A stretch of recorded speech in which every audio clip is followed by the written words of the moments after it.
বাগেশ্বর ধাম মহারাজের বহু অলৌকিক ঘটনার কথা মানুষ লোকমুখে শুনলেও তার আসল বিশালাকার বজরংবলী মূর্তি বিশ্ববাসী আজ প্রথম দেখল। মধ্যপ্রদেশের ছতরপুর জেলা আজ মহাতীর্থে পরিণত হয়েছে। প্রতিদিন লক্ষ লক্ষ মানুষের ঢল আর উন্মাদনা যেন সারা বিশ্বকে এক সূত্রে বেঁধেছে। বাগেশ্বর ধামের প্রতিটি মানুষের বিশ্বাস আর বাবা ধীরেন্দ্র ব্রহ্মচারীর দর্শন পেতে মানুষের ব্যাকুলতা চোখে না দেখলে বলে বিশ্বাস করানো কঠিন। সারা পৃথিবী আজ বাগেশ্বর ধামমুখী।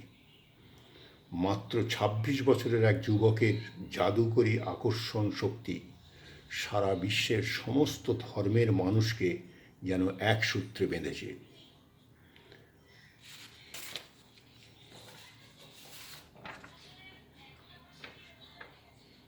তারই মধ্যে বাগেশ্বর মহারাজের এক অলৌকিক ঘটনার কথা মানুষের সামনে আসতে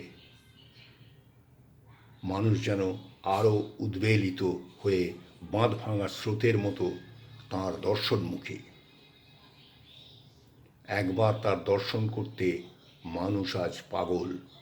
তার সেই অলৌকিক ঘটনার কথা আপনাদের পরবর্তী ভিডিওতে ব্যাখ্যা করব। নমস্কার।